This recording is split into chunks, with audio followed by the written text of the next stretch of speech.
Hello, Feisties. I'm Sarah Gross, CEO and founder of Feisty Media. And I'm here to tell you that our foundational strength training course, Strong, is on sale now through April 10th. If you're like me, you probably get a lot of crap in your Instagram or Facebook feed telling you how you should look or how you will feel if you look a certain way. As summer approaches, this only gets worse. We are told we should have a quote-unquote summer body, as if our bodies somehow morph into something completely different just because the weather changes. And frankly, over here at Feisty Media, we are totally sick of it. Because at Feisty, our vision is to build an empowering culture for active women. We want to shift our attention away from what our bodies look like and focus instead on what our bodies can do. Especially during the summer months, when having the physical strength to do the activities we love is so important. The Strong course is designed to take any woman, regardless of your starting point, through everything you need to know to level up your strength training journey. It includes a 16-week program to help you progress from wherever you are to lifting heavy or heavy-ish with dumbbells or a barbell. It also includes modules on the physiology of strength training for women, nutrition, how we keep ourselves injury-free, and more. I want every woman to be able to do the things that bring her joy and be strong enough to do them for life. Enrollment in this course is now open, and you can sign up and learn more at womensperformance.com/strong. Or check the show notes of this episode for the link. And for those of you who are among the 800 women who have already taken the Strong course with one of our previous cohorts, congratulations on taking the plunge. And to the rest of you, see you in the course in April. Make this summer your strongest and best ever. Head over to womensperformance.com/strong today.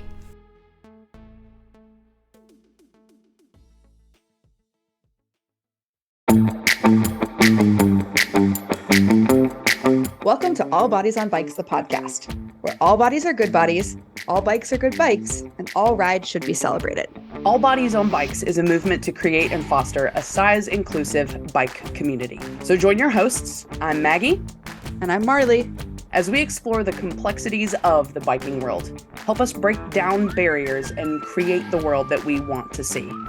And don't forget that all bodies really means all bodies, not just larger bodies, but bodies of all sizes, ages, races, abilities, genders, sexualities, and beyond. Come along for the ride.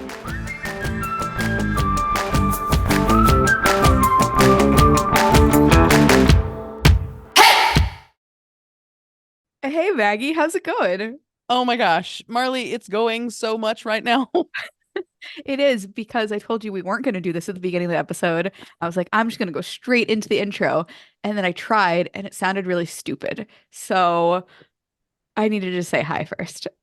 To be fair, as an outsider, it did not sound stupid, but I like the fact that you started over because you didn't like the way that sounded. So yeah, and it's great.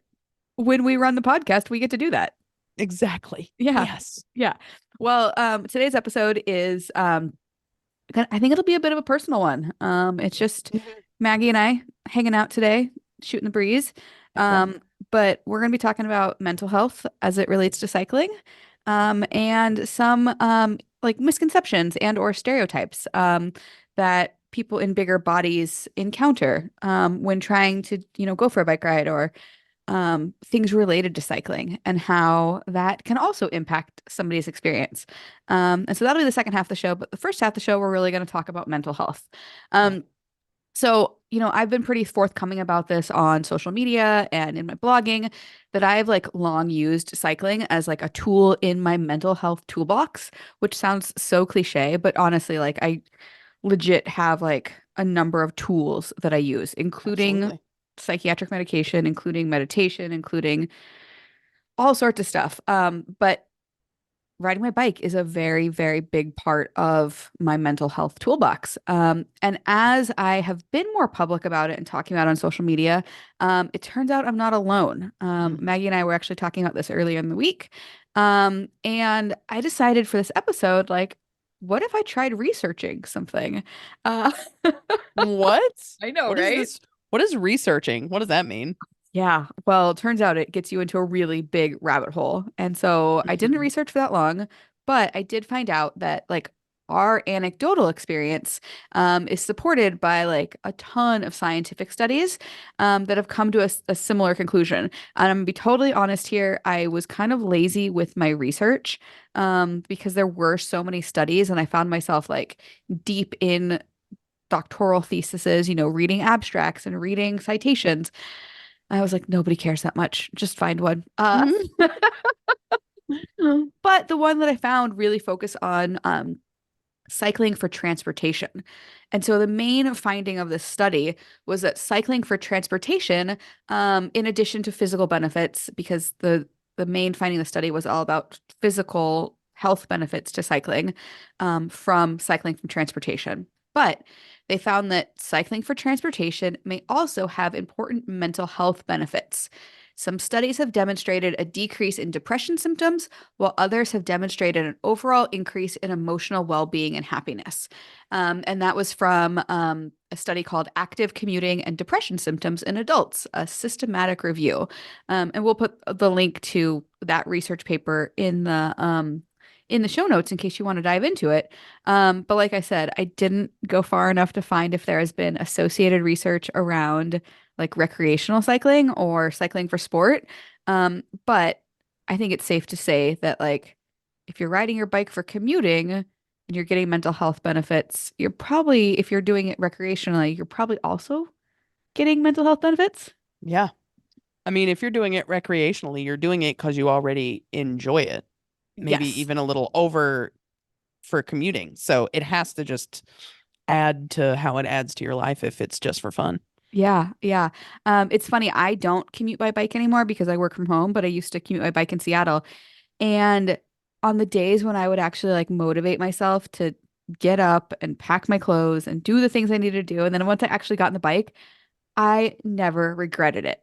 Even when it was freezing cold or wet or windy, I always felt so much better. Yeah. And I know you started bike commuting recently, right? I did. Yeah. So I started in September of last year and have just recently been putting together. I've had a horrendous start to 2024 Mm, in multiple ways, but one of the ways is I have been in, at least in my humble opinion, more emotionally unstable than ever before in my life. And just really putting together recently that I rode my e-bike enough to just completely shoot the brakes out. oh, So I've been having just the worst time this last month. And I, brakes are fixable pretty easily, right? they are, aren't they? Uh but I'd been commuting to work and anywhere else I needed to go since last September, and I haven't been on a bicycle since February 29th. Mm, And just really putting that together recently. And yeah, there's a just a giant correlation there. yeah, I will get into those funky spaces too, where I'm like, oh, okay. It almost becomes like a self-fulfilling prophecy Yep. where it's like, oh, I feel depressed. Oh, my couch is calling my name very strongly. And honestly, whenever anybody calls my name with intent, I'm like, okay, let's go. Let's go. Yeah. Why is my face so, you guys can't see this because it's a podcast, but I'm like beet red right now. I don't know what's happening. Anyway,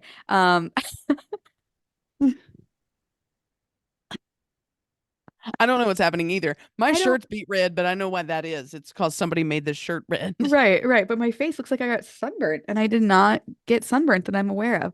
Anyway, not the point.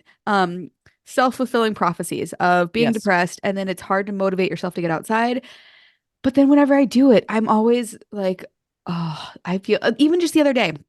You know, I took my mountain bike out. I live in Yeah. Bentonville, and it's really, I've been public about my challenges living here.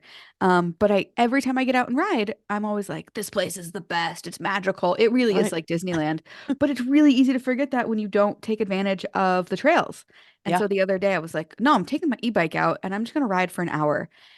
And when I tell you that I felt so much better, like even 5 minutes into the ride, and then I rode for probably an hour and a half.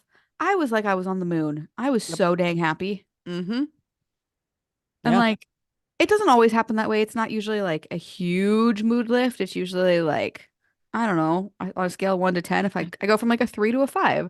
Yeah. But man, on today's Thursday, Tuesday, I went from like a 1 to probably an 11. Mm-hmm. And that might be the bipolar coming out a little bit. But at least honestly, now I have an explanation for it. Yeah. Yeah. And yeah. And see, I'm almost always like a 1 to a 10 if I go Mm. outside, but still for some reason just can't bring myself to do it. Like, I'm sad. I'm going to stay inside. I deserve that. The entire time my brain's like, okay, but wait. But if we go do the thing, then we'll deserve more stuff because we'll be so happy with what's happening that we'll already have what we want and what we think we deserve. So, can we please go play outside? Honestly, whenever I get to that point where I'm like, okay, I just need to go play outside, I will drop what I'm doing if I can, if I'm on calls or meetings and I don't have that option.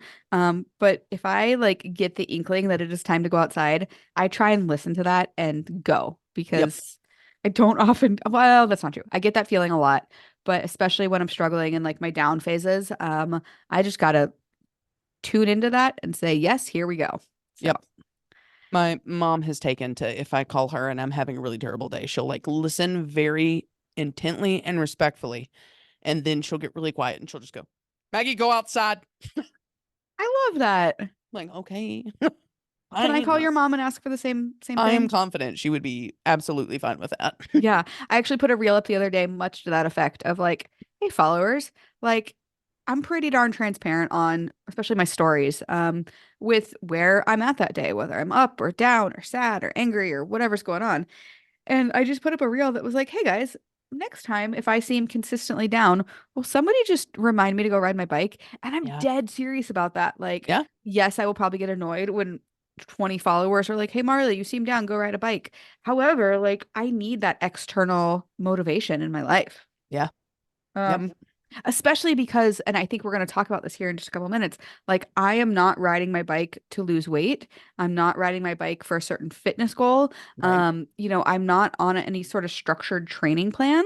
Um, and it seems to be working for me. I just try and ride consistently enough that when I go and do 60, 70, 80 miles, I feel good. I Yeah. don't have time goals in mind. That's just not the way I ride my bike. But that also means that I don't have any external accountability. So, Yeah. Yeah. yeah, it's I don't know, it's kind of a double-edged sword. Yeah. I've never had have you ever have you ever done a sport or anything where you had like a coach or external accountability that like forced you to exercise? No.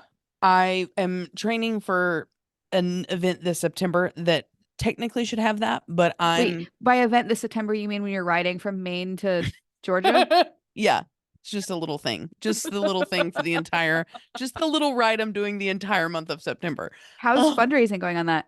Slow?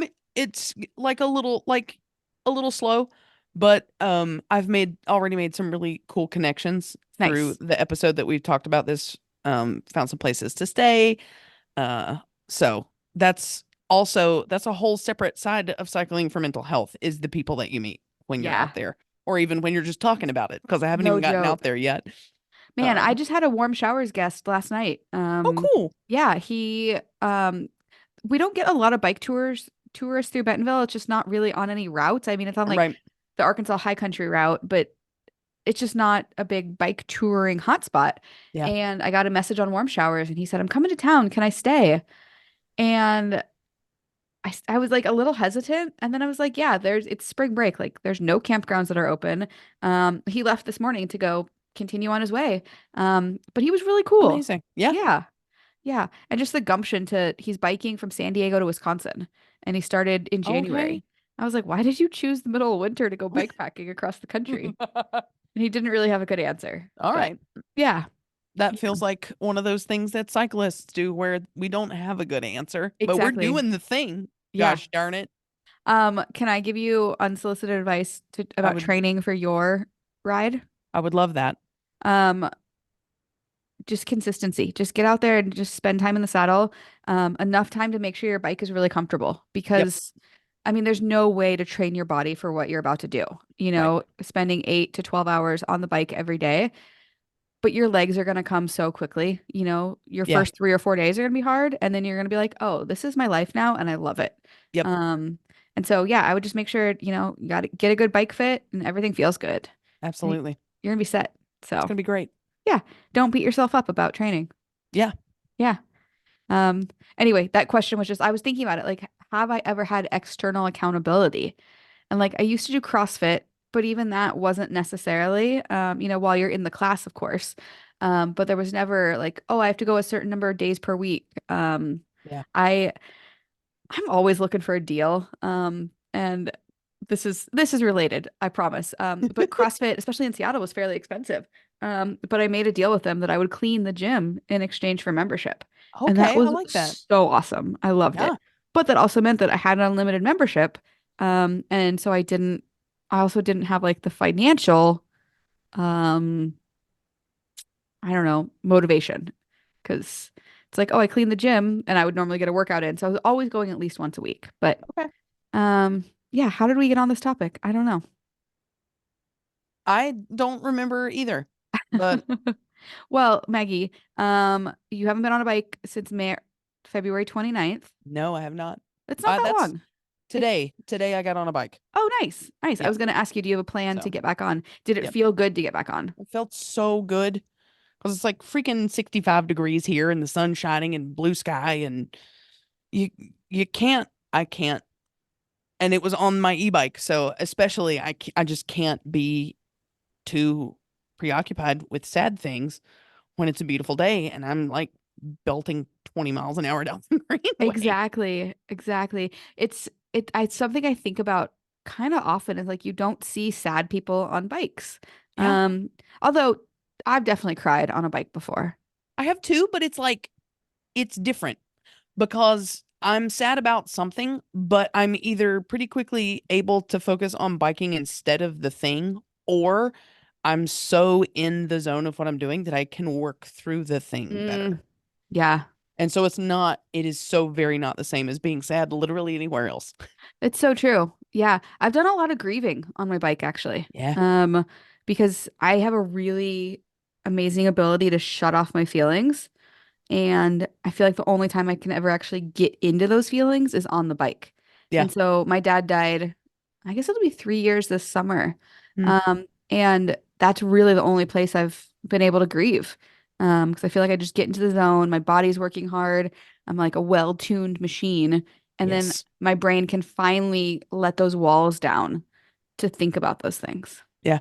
Yeah. So a really good friend of mine, her name is Katie. And Katie and I don't remember how this started, but we referred to them as demon rides. And I've actually made a playlist that, like, musically, it makes you think about the things that are harder and then lifts you up towards the end. But the whole idea of a demon ride is to get out, and these are some of the times that I ride my hardest. Okay. Because, like, the whole point of them is just whatever's been on you for however long it's been on you, you get on your bike and you just kind of look over your shoulder and you're like, dude, catch me if you can. Oh, I love that. And you Do you have any just playlists you'd be willing pedal to it out. share? Oh, absolutely. Demon playlist. Maybe we can add Demon some to the show playlist. notes. For sure. I really need some new music to listen to. Like my Okay. Spotify is so boring right now. Okay. So I will take any podcast, any playlist recommendations. So, Heck yeah. and demon playlist sounds great. Demon ride playlist. Let's go. Yeah, exactly. And maybe I shouldn't talk about this, but I'm going to. Okay. I've gotten really into eating edibles on rides. Um, Yep. and I don't know if that, well, I do know it helps my mood immensely. Yeah. And I wouldn't say I'm reliant on it. I ride probably 90% of the time, not with any chemical enhancers. Right. And I will say I have a medical card. It's medically legal in Arkansas. I think pot should be decriminalized everywhere, and that is my soapbox that I will stand on. Right.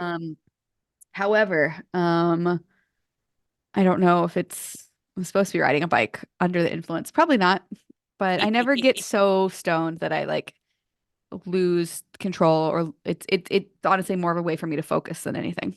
Yeah. Well, and Yeah. I think because we, as part of the team for Steamboat in 2022, too. Is that Two. when I did that? Okay. Yeah. Yeah. Part of our Um, OG steamboat crew. yeah. But we got some stuff from Floyd's of Leadville.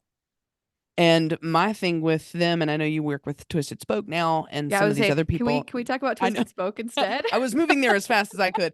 Um, but like the thing with any of those is, again, if you're, man, if you want to go crown your bike, go crown your bike. It feels great. But if you want to forget about whatever it is that's weighing you down when you're not on your bike, doing CBD or an edible or something before your ride just makes it that much easier to get focused on, I'm riding this bike down this road.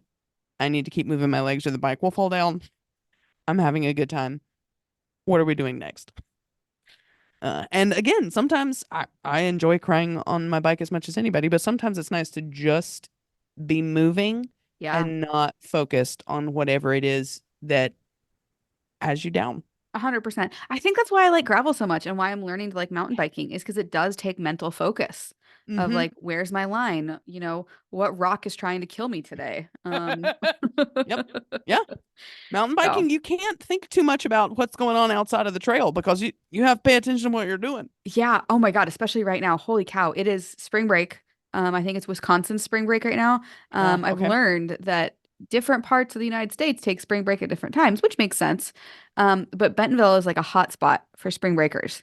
Okay. And so we're on Makes like sense. week 3 right now of very intense spring break. And it's really cute. So many families out riding. Um, I just wrote a blog post for Visit Bentonville Oh, about nice. like biking 101 in Bentonville. What do you need to know? Based on just the things I was observing, you know, people not knowing if they could ride on the sidewalk, people not knowing where was safe to ride, Yeah. you know, the rules of the road, just all sorts of things. So, and it becomes, I mean, you know, it's second nature for you and me because we ride bikes all the darn time. But for Right. folks who are coming here on vacation to ride bikes, there's some skills that would be helpful. So, Yeah. well, should we move on to the second part of the show? Anything else we Yeah. want to say about mental health? If you're on a bike or off a bike and struggling with it right now, you are not alone. Yeah, 100%. Yeah. And that's Um, mildly comforting, but I it don't is find a it truth comforting. to have. Like it's not it makes me feel 2% less crazy when I hear somebody else be like, I'm having a really hard time right now. I'm like, oh my God, it's not just me. Okay. Yeah. That I doesn't ease mean, any of the tension, but I do feel, again, 2% less crazy.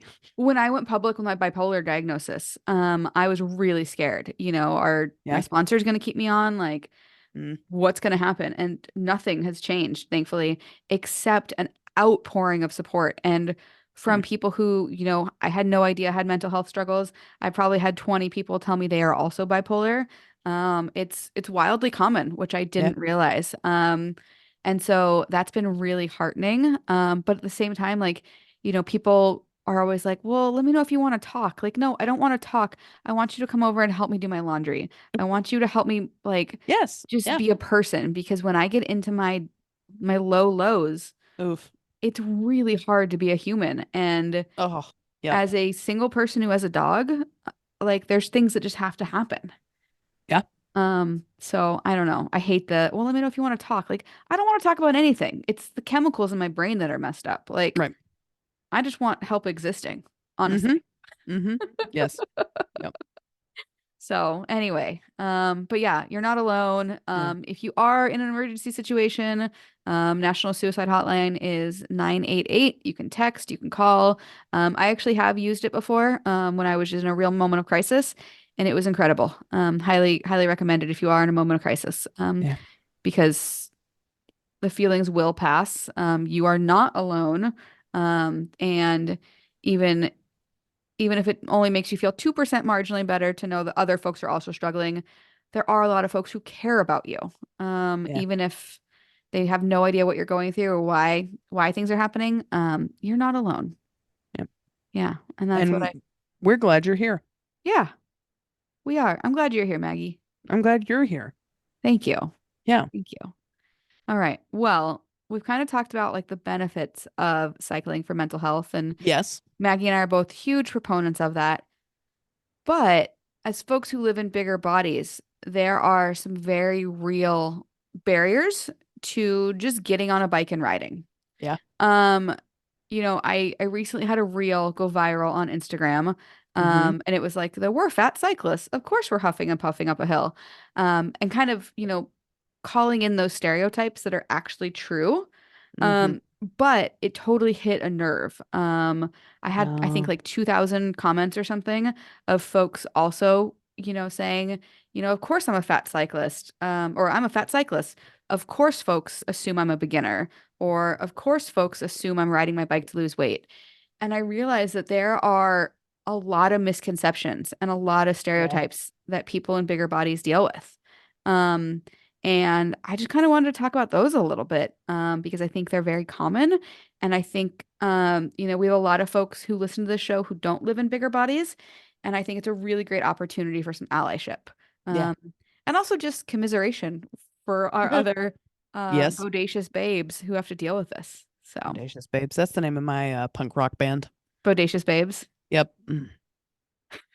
Coming soon to a theater near you. Ooh, I was gonna say like bodacious babes rocking, like BBR. I was trying to think of Ooh, I like a that. play on like BBW, but Okay. do you know what BBW is? I do not. It's like it's a oh God, how did I get down this rabbit hole? So it's often used in online dating and like Craigslist for like big beautiful women, and Okay. it's often for Okay. men who have a fetish for bigger bodied women. All right. So There we go. today's episode is all over the place. Wow. You're welcome, dear listeners. You're welcome. Yes. Yes. Um, Our gift to you. yes. But I, coming on the heels of that reel, I have a monthly column now with Cycling Weekly, and it's an opinion-based column, which is kind of cool. I just get to write whatever I want to. Heck yeah. But I realized that this was an opportunity to reach a mainstream audience, to Mm, talk about the misconceptions and why they're harmful to people in bigger bodies. And so I put a story up on Instagram, you know how you can do like the questions or whatever. right. And I just asked, hey, for my fat fellow cyclists, this one's for you. And I said, what are some common misconceptions that you get around cycling?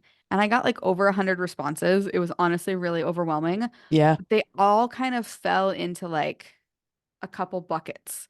And I would love to dive into some of these with you. Yeah. If that Let's works for do it. you. Okay. So the first one that came up probably more than half the time is that people assume that bigger bodied people are beginners. Mm, That we are brand new to cycling, sure. that we have no experience. Have you ever had that happen to you? I don't think so. Nice. That Yeah. makes me happy to hear. I don't think I've had that one. Yeah. I haven't gotten it in a long time now that I'm like a known entity and I walk into bike Sure. shops and they're like, what are you doing here? Mm-hmm. Yep. But I used to get it pretty often of, oh, Yeah. they don't even, I used to work in a bike shop and I might potentially be working in a bike shop again, which story for another Fancy. day. Yeah. Because I don't have enough irons in the fire. Of Um, course, yes. but, we were always trained to treat everybody the same and, ask like, hey, what brings you in today? Or what can I help you out with? But oftentimes I would hear my coworkers say it to people of like, oh, hey, welcome in. Let's take a look at the hybrids or let's take a look at the cruisers, without even asking the customer what brought them into the Yeah. store. Yeah. Um, I think it also happens at races and events. People assume that, oh, you're bigger bodied. Like, is this your first event? I had somebody on the remarks say, oh, are you the bus driver? Because he does Oh, RAGBRAI every year and his team like takes a bus. And I was like, actually, that's kind of a valid question. But you should be asking that of everybody, not just the yes. bigger body people. Yes. Yeah. But Jeez. yeah. Okay, so next misconception. Um, that we are incapable or uninterested in technical, challenging, or longer distance rides. So that like we're only really interested in the easy stuff. Yeah. Have you encountered that? I feel like um I'm not sure that I have encountered that one as Okay. much either. Yeah, that's fair. Um, I do think I have a little bit of just unawareness when it comes to showing up to events. So like I think the first event that I ever did, which has proven I did it two more times I think after that, but has proven to not be very inclusive at all. Um, I think probably if I had been paying closer attention, I would have picked up on this one specifically.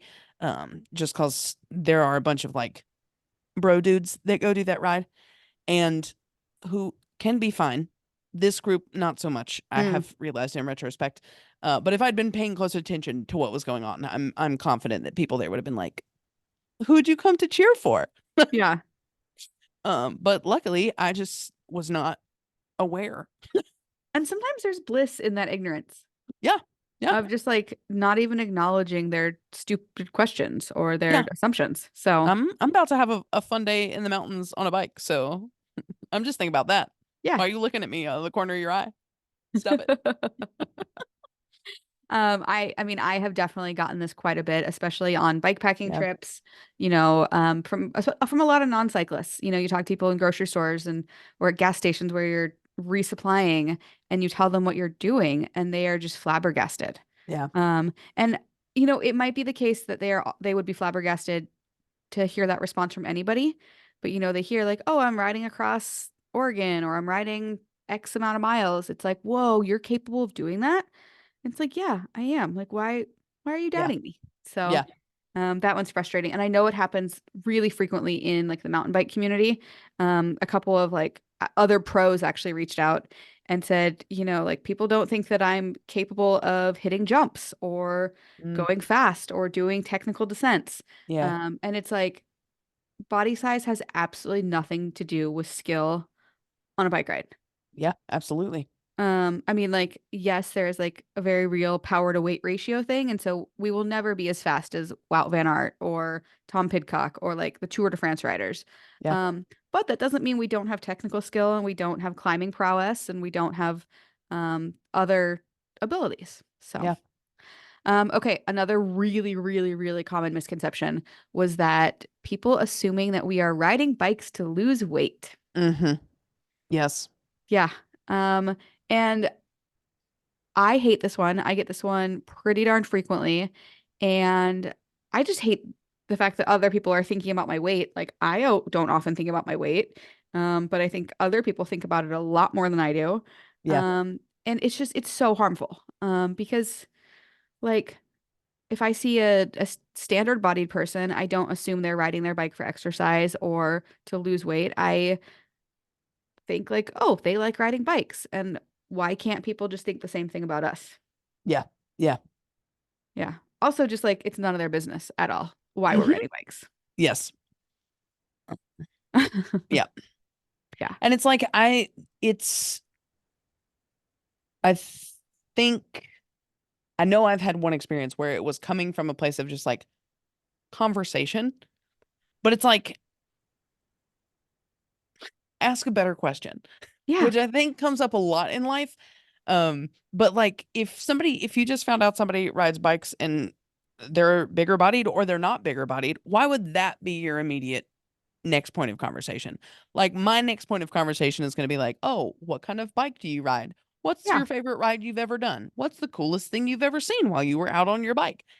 I don't know why that is the just standard immediate follow-up. Yeah. Also, why is it This, any other damn business? yeah, that's a big question. That's my big thing. Like, Yeah. I don't know. I feel like Aubrey Gordon and lots of other fat activists have talked about this, but like the fat body is just like open for public comment where nobody else's body is up for comment like that. Yeah. I mean, celebrities are often subject to similar discourse, but it's really frustrating. Really, Yeah. really frustrating. It Yeah. is. I mean, I've even had doctors, I don't know if it says in my chart somewhere that I'm a cyclist or what the deal is, or if I just talk about it enough that all my doctors know that I'm cyclist, that I ride bikes. But I've even had doctors say like, you know, how much are you riding? Are you trying to, lose weight? That sort of thing. And I'm like, no, I'm not. And it's very, very frustrating. Yeah. And I've Yeah. had I don't get cycling doesn't come up so much, so I haven't ever had the experience of a doctor being like, are you like, are you riding to lose weight, or Mm. keep riding and you'll lose weight.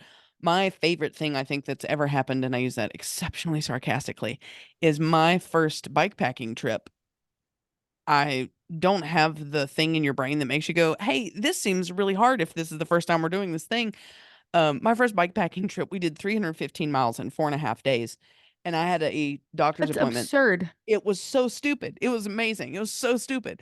But I had a doctor's appointment the next week, and I had somehow actually gained 2 pounds, and just like was berated for that Oh my the entire God. doctor's appointment, and just didn't have the gumption at that point. I was like, I'm too tired from literally cycling 300 miles over the weekend to fight you on this right now. Yeah, seriously. Dang. Oh, it just makes me so Yeah. angry. It makes me so Yeah. angry.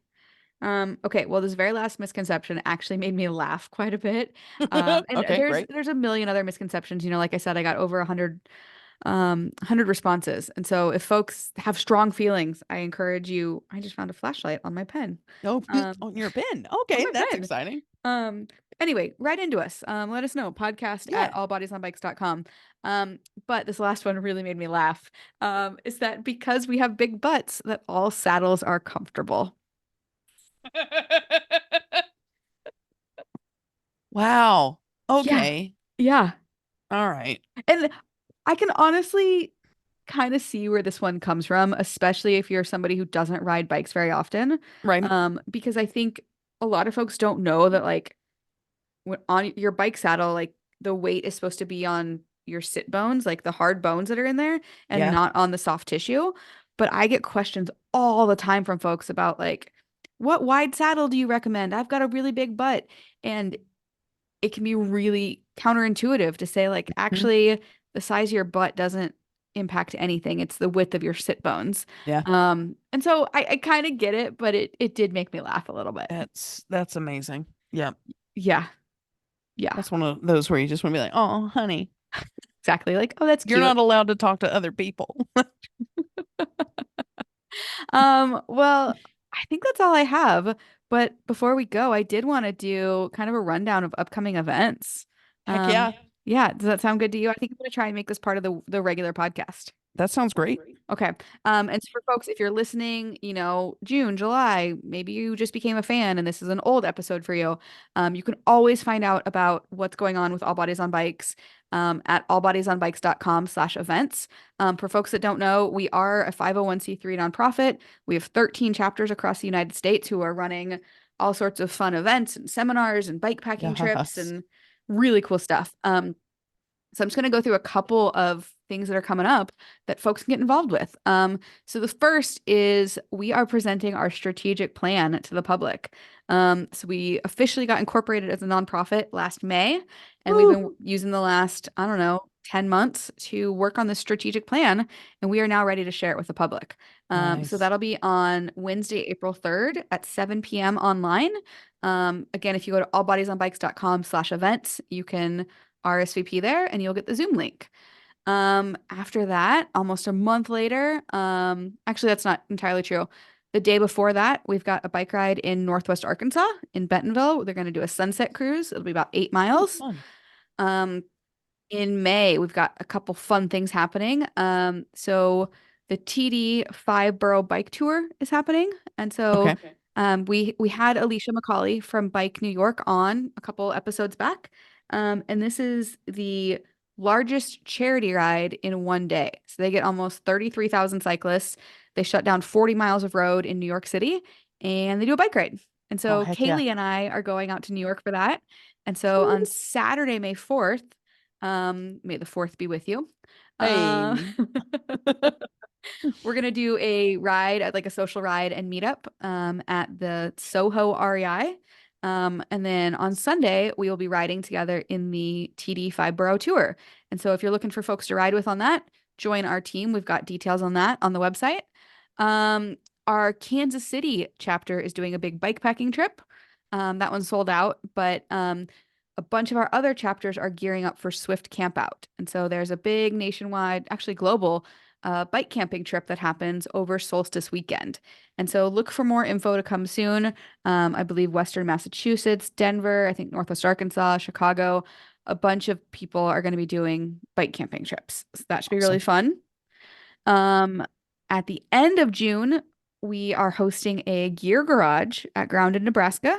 So we've talked about Grounded, Nebraska, and we had them on the show a while ago now. But All Bodies on Bikes is going to host a gear swap at the event this year.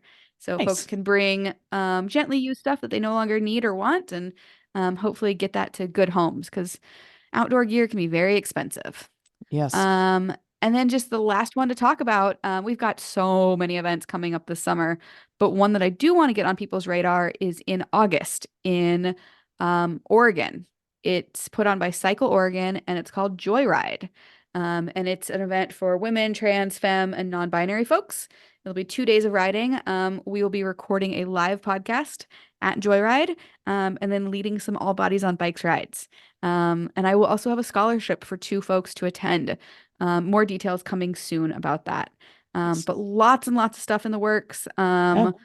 And we would love for you to get involved. We've got other talks happening across the country. And yeah, just go to allbodiesonbikes.com/events.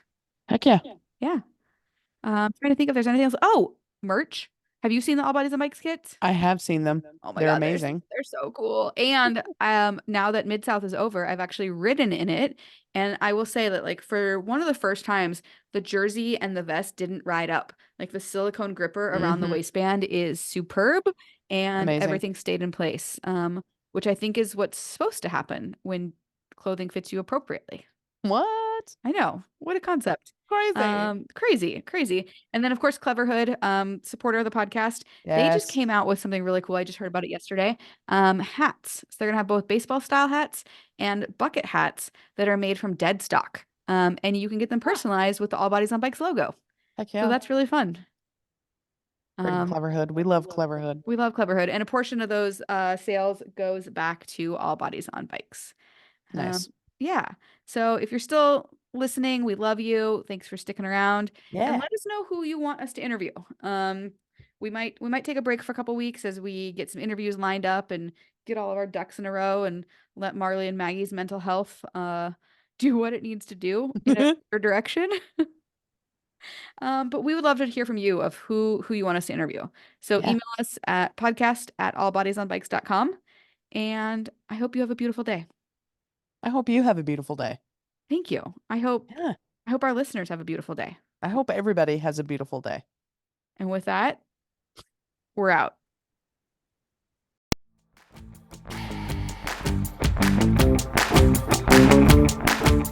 This is an All Bodies on Bikes podcast powered by Feisty Media. The show is produced by Maggie and Marley and edited by the team at Feisty Media. Thanks for listening.